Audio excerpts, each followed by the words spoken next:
ಶ್ರೀರಾಮುಲು ಅವರು ಕಾಂಗ್ರೆಸ್ಗೆ ಬರಬಹುದಾ ಅನ್ನುವಂತಹ ಪ್ರಶ್ನೆ ಎದ್ದಿದೆ. ಇದೇ ವಿಷಯವಾಗಿ ಸಚಿವ ಕೆಎನ್ ರಾಜಣ್ಣ ರಿಯಾಕ್ಟ್ ಮಾಡಿದ್ದಾರೆ. ರಾಮುಲು ಕಾಂಗ್ರೆಸ್ಗೆ ಬಂದ್ರೆ ಸ್ವಾಗತ. ಶ್ರೀರಾಮುಲು ಮತ್ತು ರೆಡ್ಡಿ ನಡುವೆ ವೈಮನಸ್ಸು ಈಗ ಬಂದಿದೆ. ಶ್ರೀರಾಮುಲು ಒಬ್ಬ ಪವರ್ಫುಲ್ ನಾಯಕ. ಅವರು ನಮ್ಮ ಸಮಾಜದಲ್ಲಿ ಒಳ್ಳೆ ಹೆಸರನ್ನ ಮಾಡಿದ್ದಾರೆ. ಎಲ್ಲ ಸಮುದಾಯದವರು ಕೂಡ ರಾಮುಲು ಅವರನ್ನ ಇಷ್ಟಪಡ್ತಾರೆ. ರಾಮುಲು ಸಂಭಾವಿತ ಮನುಷ್ಯ ಅಂತ ರಾಜಣ್ಣ ಅವರು ಕೊಂಡಾಡಿದ್ದಾರೆ. ಪೂರ್ಣ ಮನಸ್ಸಿನಿಂದ ಇದನ್ನು ಹೇಳ್ತಾ ಇದ್ದಾರಾ ಗೊತ್ತಿಲ್ಲ, ಬಟ್ ಸ್ವಾಗತ ಅಂತೂ ಮಾಡಿದ್ದಾರೆ.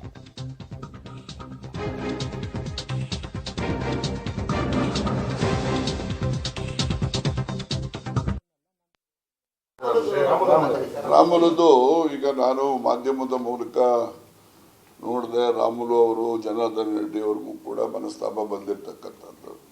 ಅದು ಮನಸ್ತಾಪ ಬರ್ತಕ್ಕಂಥದ್ದಕ್ಕೆ ಜನಾರ್ದನ್ ರೆಡ್ಡಿ ಅವರು ಸಂಡೂರು ಬೈ ಎಲೆಕ್ಷನ್ಗೆ ಬಂಗಾರ ಹನುಮಂತನ ಕ್ಯಾಂಡಿಡೇಟ್ ಮಾಡಿದ್ರು ಅಂತೇಳಿ ಅವ್ರಿಗೆ ಸ್ವಲ್ಪ ಅಸಮಾಧಾನ ಇರಬಹುದು ಅಂತ ನಾನು ಊಹೆ.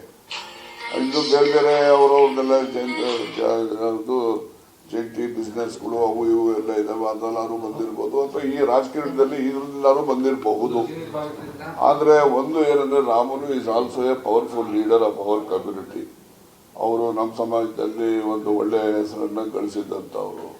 ಅವರು ಕೂಡ BSR ಪಾರ್ಟಿನ ಪ್ರಾರಂಭ ಮಾಡಿ ಒಂದು 5-6 ಜನ MLAಗಳನ್ನು ಅವ್ರು ಗೆಲ್ಲಿಸ್ಕೊಂಡಿದ್ರು.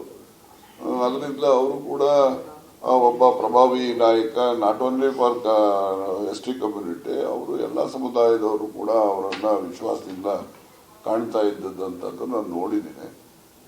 ಮತ್ತೆ ಸಂಭಾವಿತ ಮನುಷ್ಯನೂ ಇದ್ದಾರೆ. ನನಗೂ ಅವ್ರಿಗೂ ಸುಮಾರು ಒಂದು 30-40 ವರ್ಷದಿಂದನೂ ಕೂಡ ಪರಸ್ಪರ ಪರಿಚಯನೂ ಇದೆ. ನಾವೆಲ್ಲ ಜೊತೆನಲ್ಲೂ ಕೂಡ ನಾವು ಇದ್ದೋ.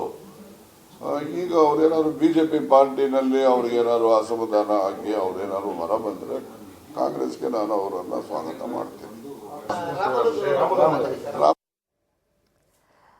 ಶ್ರೀರಾಮುಲು ಅವರು ಮತ್ತು ಜನಾರ್ದನ ರೆಡ್ಡಿ ನಡುವಣ ವೈಮನಸ್ಸು ಏರ್ಪಟ್ಟಿದೆ. ಬಳ್ಳಾರಿ ರಾಜಕಾರಣ ವಿಚಾರಕ್ಕೆ ಸಂಬಂಧಪಟ್ಟ ಹಾಗೆ ಆಗಿಂದಾಗೆ ಆ ಹೊಗೆ ಆಡ್ತಾ ಇತ್ತು. ಈಗ ಅದು ಬೆಂಕಿಯನ್ನ ಹಚ್ಕೊಂಡಿದೆ. ಇದೇ ವಿಷಯವಾಗಿ ಈಗ ಅವ್ರನ್ನ ಕಾಂಗ್ರೆಸ್ಗೆ ಕರೆತರಬಹುದು.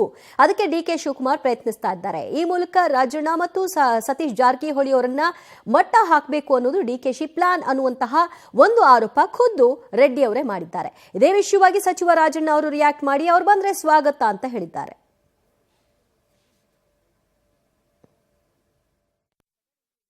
ಆ ಥರದ್ದು ಏನಾರ ನಿಮ್ಮ ಮನಸ್ಸು ನೋವಾಗಿದೆ, ಇದನ್ನು ಇಲ್ಲಿಗೆ ಬಿಟ್ಟು ಬಿಡೋಣ ಅನ್ನೋ ಮಾತನ್ನು ಇನ್ಚಾರ್ಜ್ ಹೇಳಿದ್ದಾರೆ. ಅಂದರೆ ಸಮಾಧಾನ ಮಾಡಿದ್ದಾರೆ.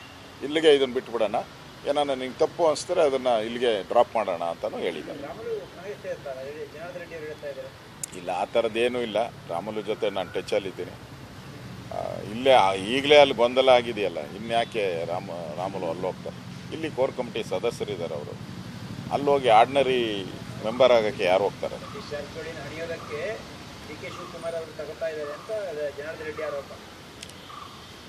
ನೋಡಿ, ಊಹಾಪೋಹಗಳಿಗೆ ನಾನೇನು ರಿಯಾಕ್ಟ್ ಮಾಡಲ್ಲ. ಈಗ ಯಾವುದೋ ಒಂದು ಪತ್ರಿಕೆಯಲ್ಲಿ ನನ್ನ ಬಗ್ಗೆನೂ ಹೇಳಿದ್ದಾರೆ, ವಿಜಯೇಂದ್ರನ ವಿರುದ್ಧವಾಗಿ ನಾನು ಕಂಪ್ಲೇಂಟ್ ಕೊಟ್ಟಿದ್ದೀನಿ ಅಂತ. ನಾನು ಕೊಟ್ಟೇ ಇಲ್ಲ. ವಿಜಯೇಂದ್ರ ವಿರುದ್ಧವಾಗಿ ಕಂಪ್ಲೇಂಟೇ ಕೊಟ್ಟಿಲ್ಲ. ವಿಜಯೇಂದ್ರ ನನ್ನ ವಿರುದ್ಧವಾಗಿ ಕಂಪ್ಲೇಂಟೇ ಕೊಟ್ಟಿಲ್ಲ. ನಾನು ಅವ್ರ ವಿರುದ್ಧವಾಗಿ ಕೊಟ್ಟಿಲ್ಲ. ಯಾವ ಒಂದು ಪತ್ರಿಕೆಯಲ್ಲಿ ಯಾರೋ ಬರೆದಿದ್ದಾರೆ. ಸುಳ್ಳು ಸುದ್ದಿ ಹಾಕ್ತಾರೆ ಕೆಲವು ಸರಿ, ಏನು ಮಾಡೋಕ್ಕಾಗಲ್ಲ.